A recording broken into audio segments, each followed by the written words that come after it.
5ನೇ ತರಗತಿಯಲ್ಲಿ ಕಲಿತಿರುವಂತಹ ಆತ್ಮೀಯ ವಿದ್ಯಾರ್ಥಿಗಳೇ, ವಿಷಯ ಪರಿಸರ. ಮಾರ್ಚ್ 24ರಂದು ನಡೆದಿರುವಂತಹ ಪರೀಕ್ಷೆ. ಅಂಕಗಳು 40. ಇದಕ್ಕೆ ಸಂಬಂಧಪಟ್ಟಂತಹ ಕ್ವಶನ್ ಆ್ಯಂಡ್ ಆನ್ಸರ್ ನೋಡಿದರೆ 1ನೇ ಕ್ವಶನ್ಗೆ ಕೆಳಗಿನಲ್ಲಿ ಉತ್ಪನ್ನ ಯಾವುದು ಅಂದರೆ ಕರ್ಪೂರ. ನೆಕ್ಸ್ಟು ನಿಂಬೆಹಣ್ಣಿಲಿರುವಂಥದ್ದು ವಿಟಮಿನ್ ಸಿ. ವಿಟಮಿನ್ಗೆ ಯಾರೆಲ್ಲ ಹಾಕಿದರೆ ಅವರು ರೈಟ್. ಅತ್ಯಂತ ಪ್ರಕಾಶಮಾನವಾದ ಗ್ರಹ ಆನ್ಸರ್ ಡಿ ಶುಕ್ರ. ರಾಸಾಯನಿಕ ಶಕ್ತಿಯನ್ನು ವಿದ್ಯುತ್ ಶಕ್ತಿಯನ್ನಾಗಿ ಪರಿವರ್ತಿಸುವಂಥದ್ದು ವಿದ್ಯುತ್ ಕೋಶ ಆನ್ಸರ್ ಸಿ. ಕರ್ನಾಟಕದ ಅತ್ಯಂತ ಪ್ರಮುಖ ನೃತ್ಯ ಯಕ್ಷಗಾನ. ಇವುಗಳಲ್ಲಿ ದ್ರವರೂಪ ಮೂಲವಸ್ತು ಪಾದರಸ. ಅಣೆಕಟ್ಟುಗಳಲ್ಲಿ ಸಂಗ್ರಹಿಸಿರುವಂತಹ ನೀರು ಈ ಕೆಳಗಿನ ಶಕ್ತಿಯನ್ನು ಹೊಂದಿರುತ್ತದೆ. ಪ್ರಚನ್ನ ಶಕ್ತಿ ಆನ್ಸರ್ ಎ. ಬರಗಾಲದ ಮಿತ್ರ ಸಿರಿಧಾನ್ಯ H2O.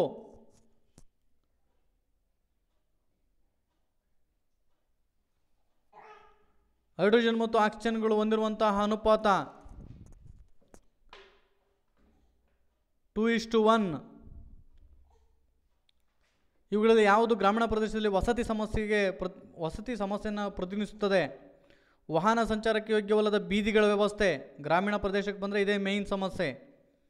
ಇಲ್ಲಿ ಸಮಗಾತ್ರವಿರುವ ರಾಗಿ ಮುದ್ದೆ ಮತ್ತು ಶಾರ್ಟ್ ಪುಟ್ ಇವುಗಳ ತೂಕವನ್ನು ಮಾಡಿದಾಗ ವ್ಯತ್ಯಾಸ ಕಂಡು ಬಂದಿದೆ. ಇದಕ್ಕೆ ಆನ್ಸರ್ ಬಿ. ಶಾರ್ಟ್ ಪುಟ್ ತೂಕ ಮತ್ತು ಸಾಂದ್ರತೆಯಲ್ಲಿ ಹೆಚ್ಚನ್ನು ಹೊಂದಿರುವಂಥದ್ದು. ಯಾವುದು ಅತಿ ಹೆಚ್ಚು ತೂಕ ಇರ್ತೈತೆ ಅದು ಅತಿ ಹೆಚ್ಚು ಸಾಂದ್ರತೆಯನ್ನು ಕೂಡ ಹೊಂದಿರುತ್ತದೆ ಅನ್ನೋದು ಇದಕ್ಕೆ ವೈಜ್ಞಾನಿಕ ಉತ್ತರ. ನಾವು ಸೇವಿಸುವ ಆಹಾರಕ್ಕೆ ಸಂಬಂಧಿಸಿದಂತೆ ಹೇಳಿಕೆಗಳನ್ನು ಈ ಕೆಳಗಿನಲ್ಲಿ ನೀಡಲಾಗಿದೆ. ಇವುಗಳಲ್ಲಿ ಯಾವುದು ತಪ್ಪಾದ ಹೇಳಿಕೆ? ಎಲ್ಲ ಕಾಲದಲ್ಲಿ ಒಂದೇ ರೀತಿಯ ಆಹಾರವನ್ನು ಸೇವಿಸುವ ಪದ್ಧತಿ ಇರುತ್ತದೆ ಆನ್ಸರ್ ಸಿ. ಇದಕ್ಕೆ ರೈಟ್ ಆನ್ಸರ್. ನೆಕ್ಸ್ಟ್ ಧಾತು ಎಂದರೇನು? ಆಮ್ಲಜನಕ ಸಂಕೇತ ಬರೆಯಿರಿ.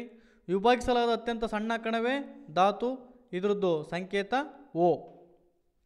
ನೆಕ್ಸ್ಟ್ ಭಾರತ ದೇಶದ ಲಾಂಛನ 4 ಮುಖವುಳ್ಳ ಸಿಂಹ. ಇದು ಭಾರತೀಯ ಪರಂಪರೆಯ ಸಂಕೇತ. ನಮ್ಮ ರಾಷ್ಟ್ರೀಯ ಲಾಂಛನ ಅಂತ ಬರೋರು ಅದು ಒಂದು ಗುಣಲಕ್ಷಣನೇ. ದ್ವೀಪ ಅಂದರೆ ಸುತ್ತಲೂ ನೀರು ಆವರಿಸಿರುವ ಒಂದು ಭಾಗ. ಸುತ್ತಲೂ ನೀರು ಆವರಿಸಿರುವ ಭಾಗ. ಪರ್ಯಾಯ ದ್ವೀಪ 3 ಕಡೆ ನೀರಿದ್ದು 1 ಕಡೆ ಭೂಮಿ ಇರ್ತದೆ.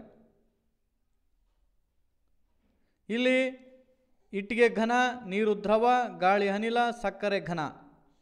ಜಂಕ್ ಫುಡ್ಗಳಿಂದ ಮಾನವನ ಆರೋಗ್ಯದ ಮೇಲೆ ಉಂಟಾಗುವಂಥ ಯಾವುದರ 2 ದುಷ್ಪರಿಣಾಮಗಳು ಏನು ಅಂದರೆ ಜನರು ಬೇಗ ರೋಗಕ್ಕೆ ತುತ್ತಾಗ್ತಾರೆ, ದೇಹಕ್ಕೆ ವಿಷಯುಕ್ತ ರಾಸಾಯನಿಕ ವಸ್ತುಗಳು ಸೇರುತ್ತವೆ. ಸಾಮೂಹಿಕ ವಸತಿಗೆ ಅವರೇನು ಮಾಡಿದರೆ ಬೆಂಗಳೂರಿನ ಬೃಹತ್ ನಗರ ಒಂದು ಉದಾಹರಣೆಯಾಗಿ ತಕ್ಕೊಂಡು ಇದ್ರ ಬಗ್ಗೆ ಯಾವುದಾದ್ರು 2 ಸೂಕ್ತ ಕಾರಣಗಳನ್ನು ಬರೆಯಿರಿ ಅಂತ ಕೇಳಿದರೆ, ಉತ್ತಮ ರಸ್ತೆ ಸಂಚಾರ ವ್ಯವಸ್ಥೆ, ದೀಪ, ನೀರು ಸಾರ್ವತ್ರಿಕವಾಗಿ ಸಿಗ್ತವೆ. ಅಲ್ಲಿ ಉದ್ಯಾನವನ ಇರ್ತೈತೆ, ಆಸ್ಪತ್ರೆ ಹತ್ತಿರ ಇರ್ತದೆ, ಮತ್ತು ಕಸ ವಿಲೇವಾರಿಗೆ ಸೂಕ್ತವಾದ ಯೋಜನೆಯನ್ನು ಹಾಕಿಕೊಂಡಿರ್ತಾರೆ.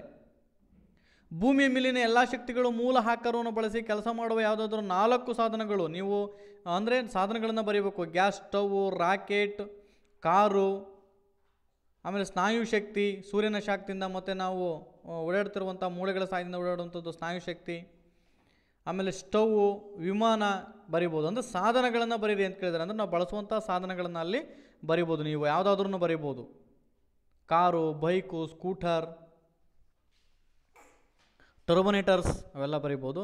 ನಿಸರ್ಗದ ಸಂಪತ್ತು ಇಂಧನಗಳನ್ನು ಬಳಸುವಾಗ ಎಚ್ಚರಿಕೆಯ ಕ್ರಮ ತೆಗೆದುಕೊಳ್ಬೇಕು. ಏನಂದರೆ ಮಿತವಾಗಿ ಬಳಸಬೇಕು. ಪರಿಸರಕ್ಕೆ ಹಾನಿ ಮಾಡಬಾರ್ದು. ನೀರು ತುಂಬಿದ ಗಾಜಿನಲ್ಲಿ ತೇಲುವುದು ಬೆಣ್ಣೆ ಮತ್ತು ಮರದ ಡಸ್ಟರ್ ತೇಲುತ್ತೆ. ಮುಳುಗುವುದು ನಾಣ್ಯ ಮತ್ತು ಕಬ್ಬಿಣದ ಮಳೆ ಮುಳುಗುತ್ತೆ. ಪರ್ಯಾಯ ಪ್ರಸ್ಥಭೂಮಿ 2 ಅನುಕೂಲ. ಮೀನುಗಾರಿಕೆಯನ್ನು ಮಾಡೋದು ಅನುಕೂಲ. ಅಲ್ಲಿ ಗಿರಿಧಾಮಗಳಿವೆ. ಸಮೃದ್ಧ ಖನಿಜ ಸಂಪತ್ತನ್ನು ಹೊಂದಿದೆ. ಜಲಪಾತಗಳಿದ್ದು ಜಲವಿದ್ಯುತ್ ಉತ್ಪಾದನೆಗೆ ಅನುಕೂಲವಾಗಿದೆ. ಮತ್ತು ಬೆಳೆಗಳನ್ನು ಬೆಳೆಯಲು ಅನುಕೂಲವಿದೆ. ಅಂದರೆ ನದಿಗಳು ಹರಿಯೋದ್ರಿಂದ ಬೆಳೆಗಳನ್ನು ಬೆಳೆಯಲು ಅನುಕೂಲವಿದೆ. ನೆಕ್ಸ್ಟ್ ಬಂದರೆ ನಿಮ್ಮ ಕೆರೆಯನ್ನು ಶುದ್ಧೀಕರಣ ಮಾಡದೇ ಇದ್ದರೆ ಏನಾಗುತ್ತೆ? ಜಲಚರ ಜೀವಿಗಳು ಸಾಯ್ತವೆ, ನೀರು ಕಲುಷಿತಗೊಂಡು ವಾಸನೆ ಬರ್ತದೆ ಅಂಥೇಳಿ ನಾವು ಬರಿಬೋದು. ಇಲ್ಲಿ ಸೌರದ ಚಿತ್ರವನ್ನು ಬರೆದು ಅದಕ್ಕೆ ನಿರ್ದಿಷ್ಟ ಗ್ರಹಗಳನ್ನು ಗುರುತಿಸಿ. ಅತ್ಯಂತ ದೊಡ್ಡ ಗ್ರಹ ಗುರು. ನಾವು ವಾಸಿಸುವಂಥ ಗ್ರಹ ಭೂಮಿ. ಕೆಂಪು ಗ್ರಹ ಮಂಗಳ. ಇಲ್ಲಿ ನಾವು ಸೌರಯುಧ ಚಿತ್ರವನ್ನು ಈ ರೀತಿ ಬರೀಬೇಕು. ಈ ರೀತಿ ಸರ್ಕಲ್ ಆಗ್ತಾ ಹೋಗಬೇಕು.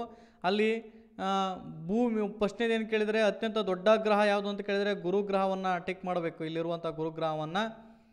ನೆಕ್ಸ್ಟ್ ನಾವು ವಾಸಿಸುವಂಥ ಗ್ರಹ ಭೂಮಿಯನ್ನು ಮಾಡಬೇಕು. ನೆಕ್ಸ್ಟ್ ಕೆಂಪು ಗ್ರಹ ಅಂತ ಮಂಗಳವನ್ನು ಕರಿತೀವಿ. ಇಷ್ಟನ್ನು ನಾವು ಮಾಡಿದರೆ ನಮ್ಮದು ಪರಿಸರ ಅಧ್ಯಯನ ಕ್ಲಿಯರ್ ಆಗುತ್ತೆ ಅಂತ ಹೇಳ್ತಾ thank you for watching video.